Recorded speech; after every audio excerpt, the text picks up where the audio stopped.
Assalamu alaikum. Thank you for joining us. I hope you're able to tune in wherever you are, whether you are preparing for your iftar this evening, in which we hope that you've had a very successful day today, or whether you're in your car on your way home from work. You're listening to The Converts Show with me, Batool Toma. I am the founder director of the Convert Muslim Foundation, and I have with me this evening my co-host, which is Andrew Barson, who is one of the trustees of the Convert Muslim Foundation, and two guests, Catherine and Kerry from the Revert group in Luton. So you're on Radio Ramadan, 87.9 FM, online at ramadanradio.org, and streaming on Facebook.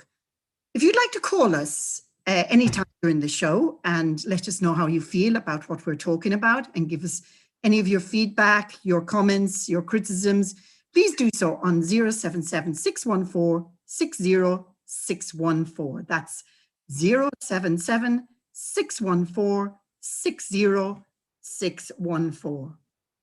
So, good evening, everybody, and let's get on with the show.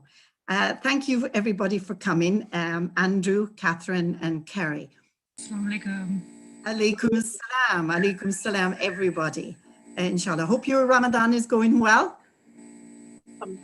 Alhamdulillah. You don't sound too sure. Caught me in my nap time.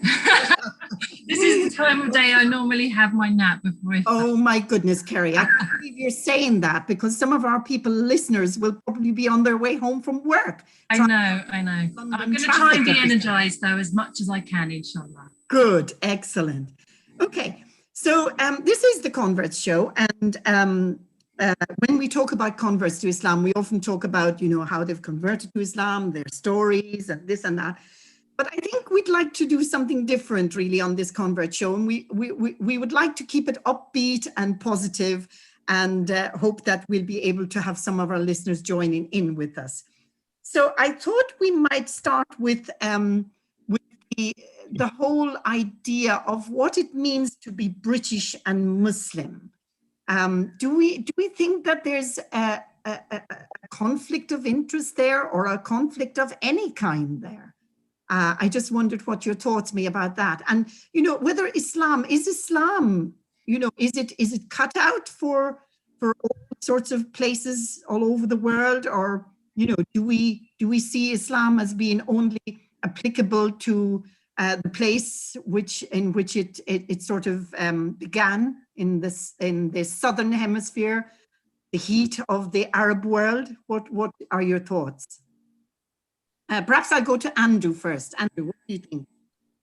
Jazakallah khairan for having us, and assalamu alaikum wa rahmatullahi wa barakatuh. So I felt that that there's no real conflict of interest in being British and Muslim, as long as you don't plan to create one. And I think it's often conflicts that we create ourselves that cause the problem between British culture and Islam. There are some things that perhaps don't go so well, such as pub culture. Speaking as someone who grew up in a public house and kind of worked in one for several years before becoming a Muslim. But I often think that, to a certain extent, the reason why it kind of feels like there should be a conflict is because for a long time it might feel a little bit foreign. It might feel a little bit as if Islam is this kind of alien world that we don't know about. Especially if you've lived in the kind of Christian context or a Christian environment for such a long time. But with time comes familiarity, and I don't know if that's how the other sisters feel about it, but I kind of tend to feel that there are certain aspects of Islam that came through over time that made me feel more comfortable and kind of wrapped me up a little bit, or kind of opened the doors for me to feel more like I could be a Muslim. Mm-hmm. Is it a world faith, Catherine? What do you think? I mean, do you see Islam as being a world faith? Of course, Allah says it's for everybody.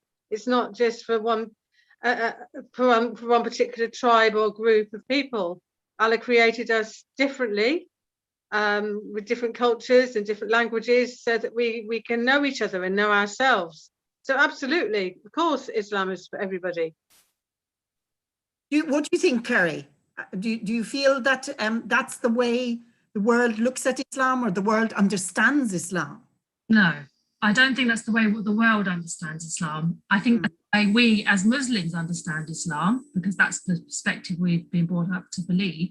And that's indoctrinated to us within the faith. But I don't think that's the worldview. I think the worldview is that, Islam is an Arabic centered faith, and things that those countries that are identified as the kind of like the start of the heritage of Islam are the kind of like the identifying factors of Islam.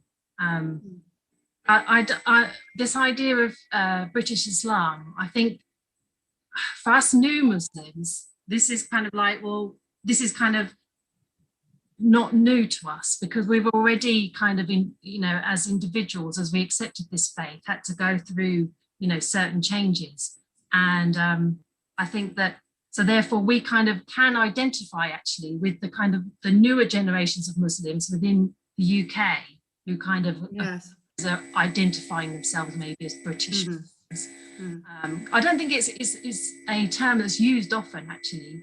It's not something you hear very often other than in dialogue, which of course is always, a positive thing to have dialogue about what Islam in the UK means. But I don't think we're ever really labelled as British Muslims. We're just labelled as Muslims, yeah. I wonder, is that a drawback, really? I mean, do people understand that people in Britain convert to Islam in the huge numbers that we see as converts to Islam? I guess if we're talking about, Islam sort of fitting into the UK and sort of settling in the UK, perhaps this Christianity probably went through the same process and found itself, alienated for a long time until it became indigenized. What do you think, Andrew? I think that's part of the problem, because there are two aspects of this. One is the label British, for a start off, has problems in terms of identity as a British people. It's such a melting pot already. Culturally speaking, we're quite dynamic and we're quite mixed already in certain areas, although in other areas not. But in places like London, in the major cities, especially in Leicester and London and major conurbations, you're going to find different cultures of different types. So a British Islam has got to be culturally dynamic in order to kind of cope with that. But the word British itself kind of suffers from a kind of an identity crisis, because it can't be pinned down. And perhaps that's the beauty of it, because it can't be pinned down necessarily so easily.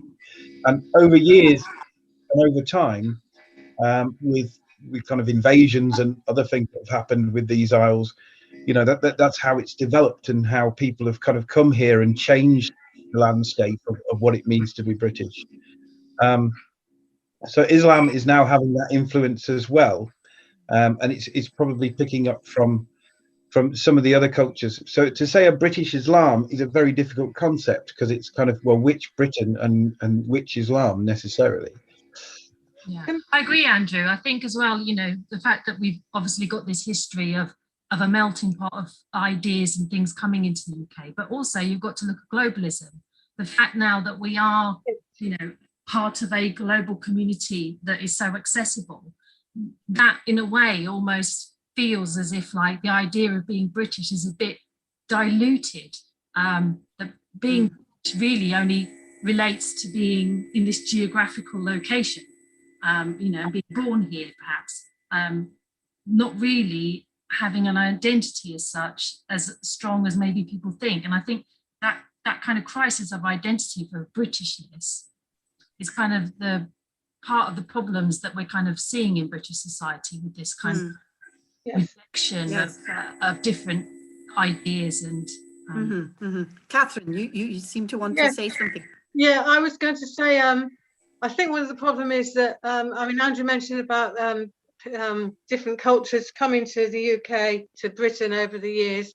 We have now sort of globalization, a global culture, and so what is considered to be British is getting diluted You know, people don't necessarily remember nursery rhymes anymore, or stories, or traditional things that one might have been considered British in the past. They're fading away, and we've all got this universal global culture. We all watch the same Hollywood films, eat the same junk food, and there's less and less British to hold on to decide what is British. Yes. I think that's an interesting idea, though. Sorry, I just wanted to say, with Catherine and mentioned it, because it was one thing that I thought of when I was thinking about this problem, is the fact that food is a great equalizer, or at least food is a good way of identifying different cultural differences. Indeed. And I remember early on in my conversion thinking that the only food I was going to be able to have from takeaways was probably going to be Indian, or that kind of Indian takeaway for a long time. But I can't tell you how happy I was when I discovered a steak and kidney pie that was halal. So it is, and halal chip shops have really, revolutionized my life, I would say. Yes, so it's fantastic. Yes, I think the whole selection has broadened so much in the last few years. But wasn't it Norman Tebbit that talked about that being British, the identity of being British was playing cricket and having afternoon tea, and I can't imagine anything less British than cricket and more Asian oriented. I mean, obviously when the cricket matches and the cricket things come on, I mean, everybody identifies as part of their own background and their own culture. And I was talking to a convert Muslim the other day, and she was going to call around to my house with a few friends of hers. And I said, I want to get something ready for you to eat. And she said, oh, I don't go on that sort of, the adab of having food ready and all that sort of thing. And I said, well, I wasn't planning on anything huge. And I said, in fact, I said, I'm trying to look at the possibility of us converts bringing back afternoon tea. Oh. Cucumber sandwich. Now, wouldn't that be lovely, Catherine? And some Victoria sponge. What do you think? Yes, absolutely. Inshallah. Okay, so I mean, Andrew, you spoke earlier. You said about some aspects of the culture were quite clearly not in keeping with Islam and Muslims. You mentioned pub culture. Do you think that it's possible for us to be a good Muslims and British, live a good Islamic life and be British at the same time? Because I know that there are a lot of converts to Islam that convert to Islam, they think that really they should make hijrah or go off and live in some Muslim country abroad that they've never visited before, never been to before. What do you think of that? Is it possible to be a good Muslim and live in the UK? I think you could quite easily answer that by just saying, well, was it possible to be a good Muslim back in Medina or back in Mecca at the time of the Prophet sallallahu alaihi wasallam? And I kind of feel, if you're in a situation where the population around you, at least the people who have shared experiences, is kind of in the minority, let's say, you're always going to feel a little bit outside, and you're going to feel a little bit cut off. And particularly if it's a life that you've chosen, so you've chosen in some fashion to be different. And I think, it's like there are certain struggles, because there are certain things, and I don't mind saying it, but it's kind of like with drinking was a struggle with me. It wasn't an immediate thing to give up drink when I became a Muslim. It took some time, and some things will take adjusting. But it didn't mean that I necessarily had to stop all connections I had with this country, stop being English or stop being British, and then move somewhere else.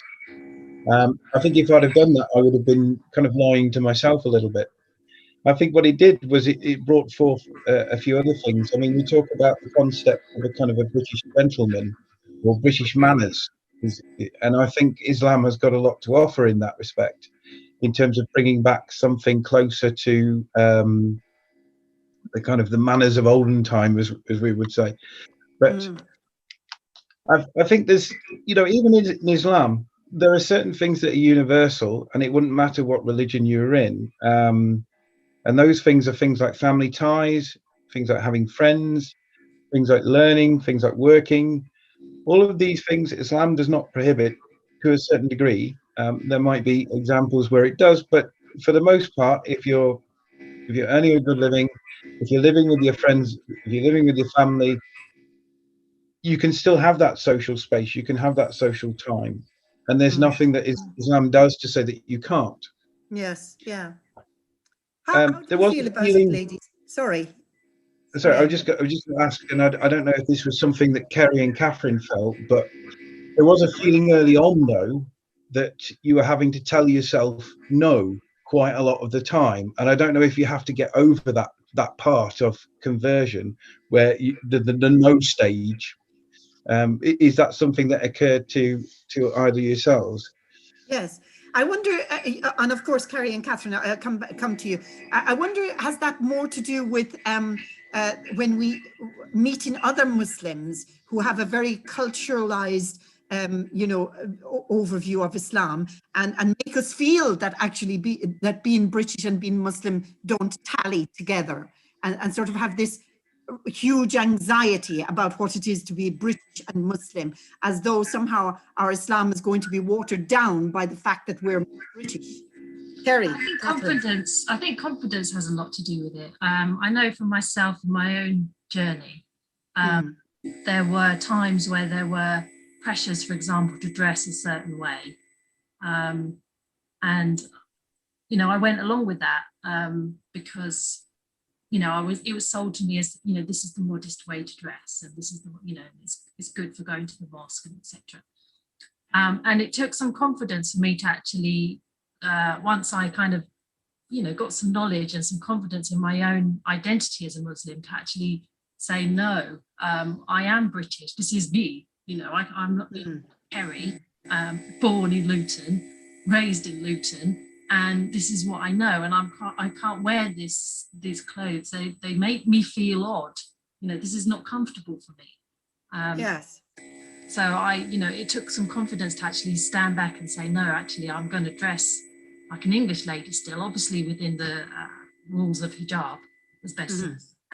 But even to the point where when I go to the mosque, I will sometimes make a point of making sure I'm not wearing a abaya, or wear, some English clothes, because it's like, well, this is me, and there's nothing wrong with what I'm doing.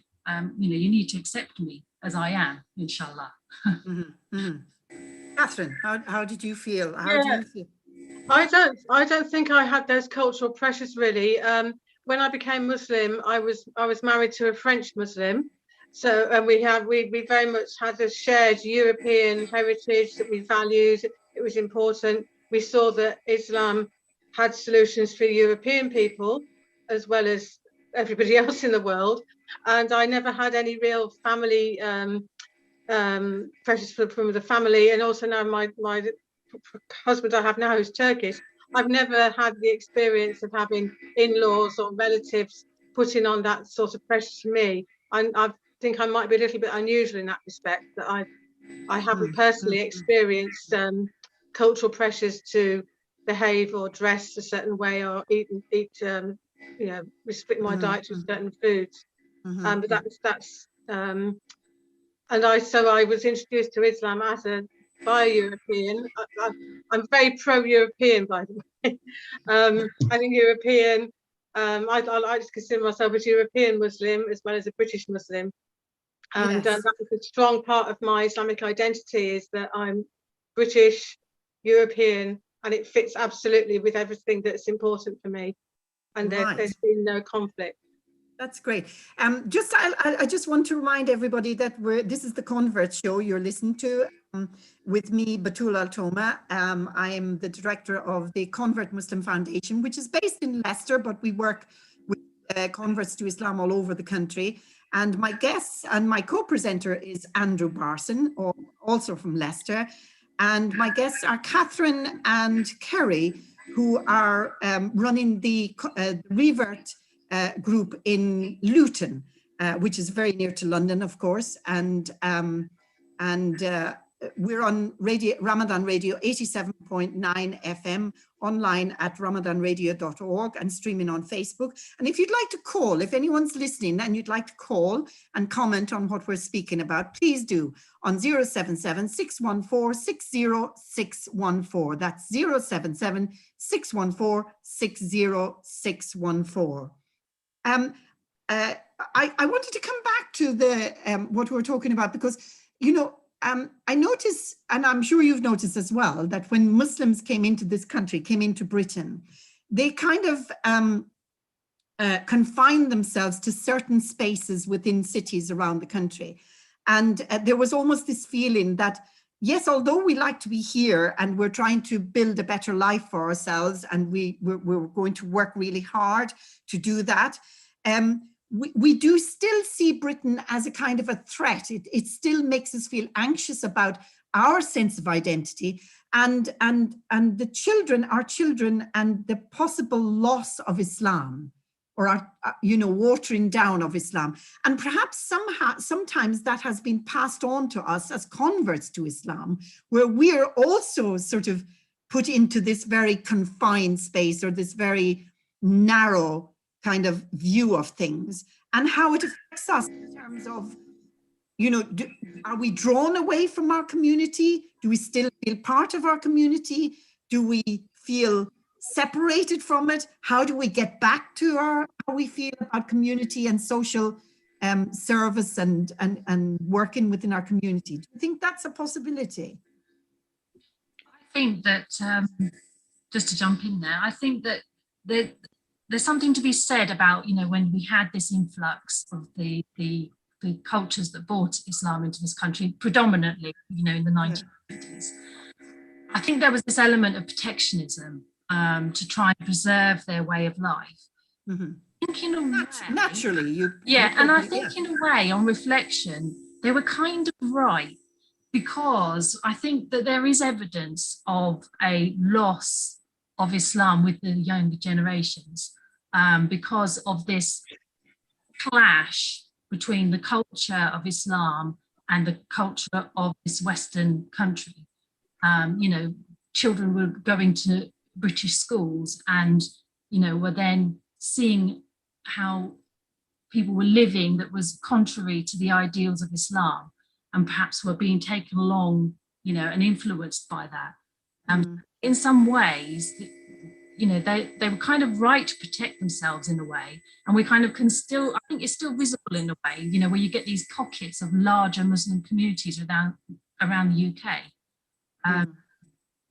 So I think, for us as converts, we kind of identify with this issue as the kind of younger generations of Muslims, that we're kind of like, the question you asked about, can we be good Muslims in the UK? Yes, of course we can, but it's almost like our own jihad, because I think, we've all been to, I'm sure we've all traveled to other Muslim countries that are, more predominant, where the Islam is more predominant. And it's so lovely to be able to hear the azan. It's so lovely to be able to,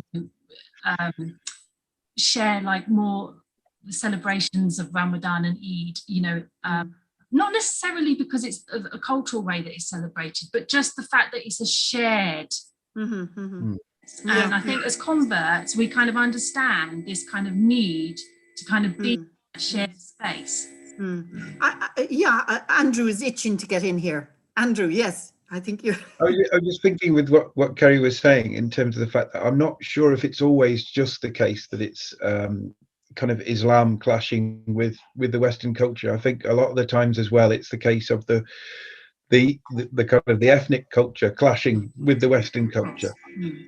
I kind of see it as an advantage, because I like to see the kind of the mix of the different styles and the different ways in which people kind of like look at Islam and kind of practice it in the mosques, so to speak. But I also see it as being problematic. I think there has been a movement recently where kind of more mixed style mosques, I can think of in shared spaces like Rumi's Cave, like the City Retreat in Leicester, like various different spaces which are more shared. So they're not necessarily predominantly one culture or another. I just say that Rumi's Cave is in London. But I do think I do think that has helped a bit more with mixing, because beforehand I think there is the sense that you go into a mosque, especially as a convert, but you go into a mosque and it's kind of, well, that's the X mosque, or that's the Y mosque, or that's the Z mosque, and it's kind of only people of that particular description go to that mosque, and it can feel a bit like that. And I think it's now becoming less of a rarity that you have mixed mosques, although I think we've got a long way to go with that. And I think that will create a different Islam that's probably closer to something that we might call a British Islam, because it will be dynamic, because it will have aspects of different culture. And it's a bit like putting on a global buffet necessarily. It's the ability to kind of serve all the different types of food on the table, but still have them on the same table and still have them in the same way, so they're all halal, everybody can eat them.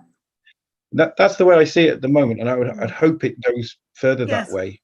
There was a time when, there was a lot of discussion within the convert community about the possibility of convert-only spaces. Do you remember that time, Catherine, or do you recall? I remember, yes. To have a convert-only mosque, or a mosque led by converts. There was debate about that a while back, whether it was a good idea or not. And I don't know. Yeah, I think my understanding is that there's always evolution, and people and communities, people adapt and they form their own culture as to where they are. I think generally it was felt it wasn't a good idea to then be exclusive, because then you're just replicating the problems that we have with culturally orientated spaces. We're just reinforcing that model. Yeah, I totally agree. I don't think that we should have this idea of big separation. I think there's a need for new Muslims to have safe space, and quite often, as new Muslims ourselves, we understand what that safe space means. But to have a facility that would only be for converts would just, for me, for my personal journey in Islam, the biggest kind of opening up for me was when I integrated into the local community of Muslims. That's when I kind of feel like my Islam really flourished. Able to go to the mosque, which was an eye-opener for me, because I think that's I think you're totally right, Kerry, and always in my work with converts to Islam, from the time I began way back in the early 90s, it's always been my aim to sort of to encourage convert Muslims to become involved in the community around which they have emerged.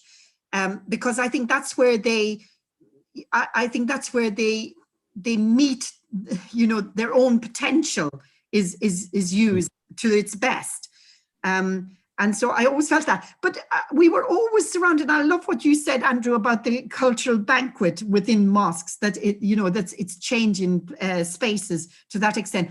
But we did go through a very difficult time there, and probably still do to some extent, where a lot of mosques are divided along sectarian lines.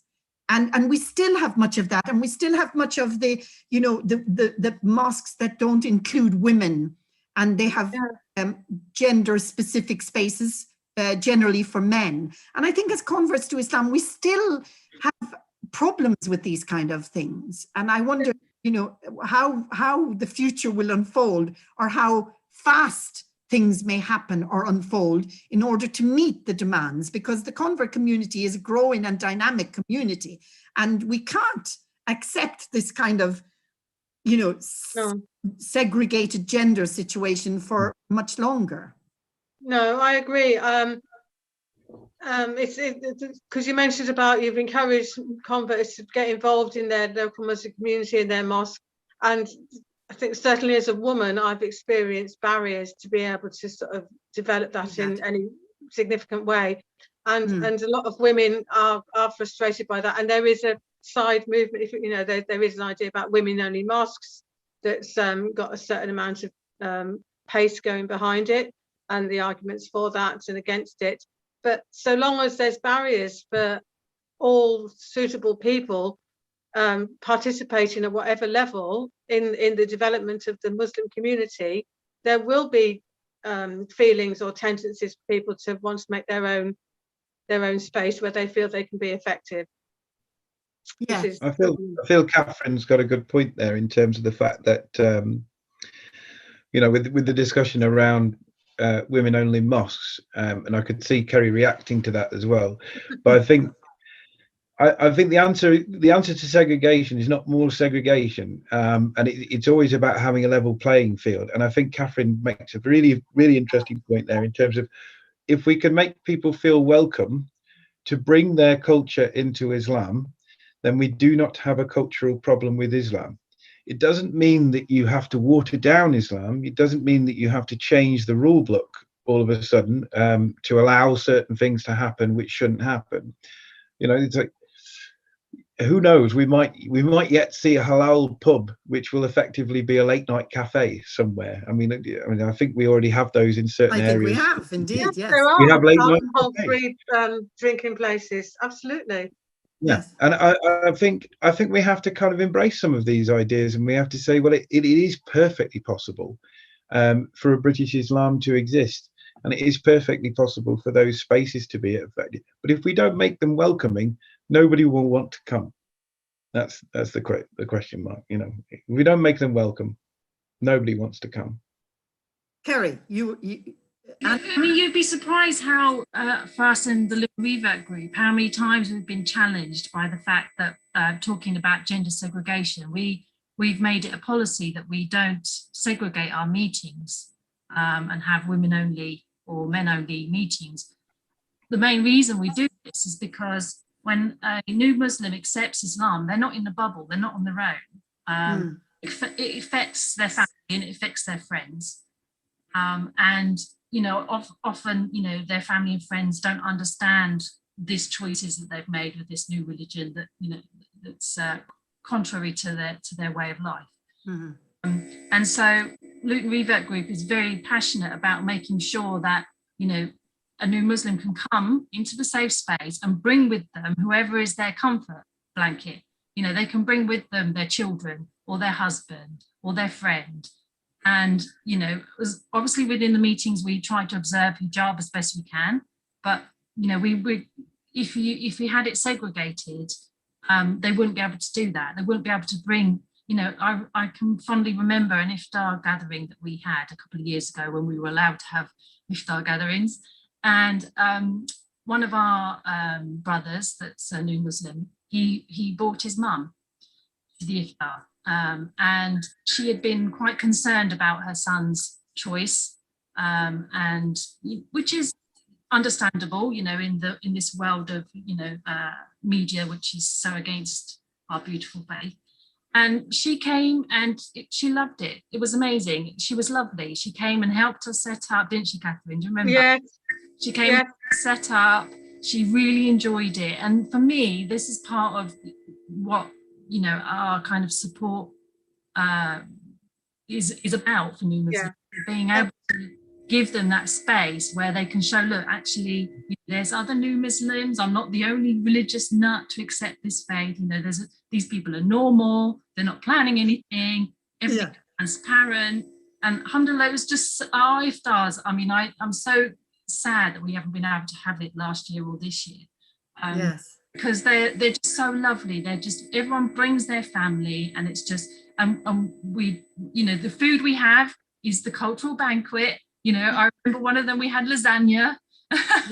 You know, so, you know, it's just to bring a dish, and everybody brings their own sort of favorite thing. And I think actually at the Convert Muslim Foundation, and previously before then the New Muslims Project here in Leicester, we have always done that. We have always allowed people to be able to, and really to come to a place and to sit and to enjoy, and not to sort of corral people into certain spaces. And it's almost about allowing people to be responsible for themselves. And this is what Islam is all about, surely. It's about being responsible for yourself. and responsible in how you speak and how you interact and engage with other people in a respectful, modest, decent manner. And I think that's what it's always been about. Andrew, you have something. I was just thinking back to kind of early Ramadan retreats at Markfield, but because there were a few sisters who I'd spoken to once we'd had iftar, and we'd spoken to some sisters outside, and I think there was a genuine feeling of the fact that what can happen is as a new convert, you can feel a little bit rough around the edges, and you can kind of get lost in the headlights of other people's nur. As I've always said, there is a feeling that you can be kind of blinded by the holiness of other people early on, not realizing they're the same as you. Yeah. And it made me wonder whether or not sometimes that's one of the reasons why perhaps progress is slow in this area, because kind of British people can be a little bit too polite at times in terms of not wanting to be an imposition. And so because we're not wanting to be an imposition, we don't necessarily kind of make our own space or kind of take care of some of that cultural identity. But I'm not sure. I think it's kind of it's nice when you find a space, like Kerry was mentioning, the kind of like the iftar. Certainly when you're all hungry, you can definitely relate with everybody else who's hungry. And it doesn't necessarily matter too much if you're going to have a date to break your fast this evening, or whether you're going to have a Mars bar or a Kit Kat. It's about being comfortable. One lady here I remember she used to come and she said that she would have one of those Yorkshire bappy things, or an Eccles cake. That's what it was. An Eccles cake. That's what she wanted to break her fast. I thought it was hilarious, actually. Yeah. Okay. Well, it's been a great conversation. There was just one thing I was going to throw in here at the end and see what you thought about it. Because obviously we want to kind of build on the convert community and develop it and apply ourselves towards, providing care that's ongoing. How do we build a convert community network that looks after the continuing conversion process, like not just the initial conversion, situation, transition into Islam, and that it supports converts way into its future? How do you see that, or how do we try to, sort of build networks and little organizations and that we can network together to do such things? Where are we going to find the energy? Oh gosh, that's a can of worms, isn't it? Yes. I mean, I kind of feel quite strongly that the mosques actually need to step up. And whenever I see, I've become a bit of a warrior now. Whenever I see a new mosque opening, I kind of challenge them by saying, "Oh, fantastic, mashallah, look at this amazing place you've bought. Look at the facilities you're doing. You're talking about all this great stuff. Where's the new Muslim support? Yes. Thing to do for this, have you thought about that? Have you architecturally built us into this mosque, or exactly. Mosque? Yeah. Have we even kind of gone into your consciousness when you've thought up these amazing plans? Yes. So I do feel that we've talked about this history of the Islam in the UK and how it came here in the 1950s. And I've got some stats actually about how, I think it was in 1950, there was only, it was 10,000 Muslims and a handful of mosques. Now in 2019, it's 3 million Muslims. Well, obviously we're not in 2019 now, but it's 3 million Muslims and 2,000 mosques. So the mosques have grown, and the heritage community have done an amazing job of establishing that. Now what we need to do is make mosques fit British Islam. Ah, right, yes. So that's I feel quite, I mean, again, obviously, I run a group myself where, we're not part of we're not affiliated to any mosque. We provide a safe space. But, I very much encourage the mosques to take initiative and do something themselves. Yes. Yeah. Catherine is in agreement with you, Karen. Absolutely, it's mosque responsibility to outreach and learn, maybe take advice from converts as to what's needed, how to do it, and listen to converts if they are going to be planning a convert support. We do Absolutely. have a growing network of convert care providers that is being run by, like yourselves in Luton, and headed by converts themselves who have that fantastic experience of what it is to have gone through the whole process of conversion. And I think they're doing a really fantastic job. So maybe we don't need the mosques so much, except for to, you know, be able to go in there freely and to be able to pray and to be able to maybe meet sometimes, but also to resource our convert care groups as well. Yeah, but I would say, oh, sorry, Catherine. Yeah, if I think if you're going to have a convert group working in a mosque, you need to have a really good, clear understanding of how the revert group is working and how the mosque is working, what expectations they will have for each other, because it can get, if the mosque wants to have control in a certain way, and it can get very, very messy if it's not clear from the start about what the expectations of either party are. Yes. Yeah. Yes, Andrew, sorry.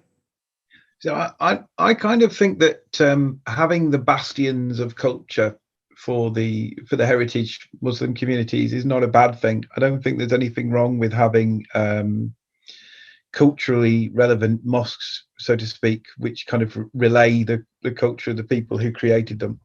But I think there's everything to be said about, especially when we're creating new mosques, like Kerry said, in terms of informing and developing better dialogue in terms of promoting what needs to go there and what kind of things will need to be considered when we build the new mosques, so that it can be something a bit more welcoming, so that they have safe spaces, they have welcoming areas, and people feel able, not just for Muslims and not just for convert Muslims, but actually just for general everyday people to be able to feel they can go to that place and come off the street and meet people there.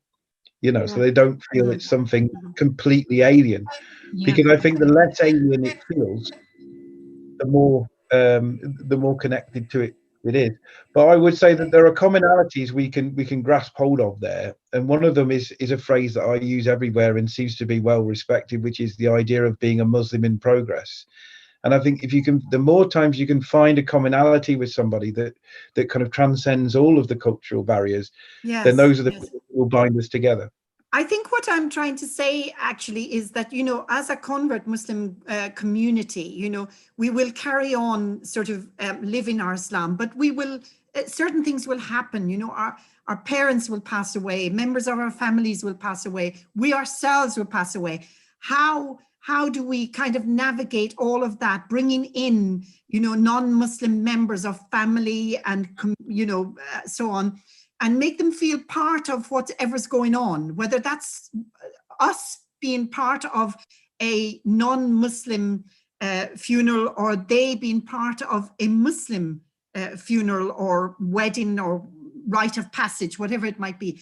And it's about, how do we create structures that are able to continue to support that and to be always there for our convert Muslim community. It's difficult, but I'm sure, we're doing a good job so far, so good, as they say. And it's in progress. It's a work in progress. Yes, absolutely, absolutely. And there's some really good beacon centres now that are opening up. I mean, you mentioned earlier, Andrew, City Retreat in Leicester, which is a wonderful place and is so central in the city itself, in the city centre, and just the doors are open to everybody, the homeless, the hungry, the destitute, the Muslims, the non-Muslims, the people who are working in the city centre who want to rush in and pray. And it's non-segregated, but always, you can find a comfortable private space for yourself. And there's always a very warm welcome as well. So actually, I think we have to end there. I really want to say thank you to Catherine and Kerry from the Luton Revert Group and wish you well, and inshallah hope that people will send zakat to your organization, inshallah, and keep it going and all the wonderful work it's doing. Thank you so much for joining us this evening. Thank you, Andrew, for co-hosting this. And I hope, inshallah, that we will have the same response to the Convert Muslim Foundation, and that we encourage people, inshallah, to support us and help us in our work with your zakat and sadaqah during this blessed month of Ramadan. Thank you for inviting us. Thank you. Yeah, thank you for Not having at all. us. You're most Jazakallah welcome. khair. It's lovely talking to you Jazakallah all. khair. I just want to say thank you to Radio Ramadan, Ramadan Radio 87.9 FM, and of course we're online on ramadanradio.org, streaming on Facebook. We didn't have any calls, which is a pity. I do hope that you enjoyed the program. For the listeners who joined us, thank you for tuning in. Jazakallah khair, and thank you for listening to me, Batool Al Toma, representing the Convert Muslim Foundation. You can join or look us up on www.convertmuslimfoundation.org.uk. And thank you for joining me today on Ramadan Radio 87.9 FM. And so until the next time, which will be next Monday evening at 6 p.m. Assalamu alaikum wa rahmatullah wa barakatuh.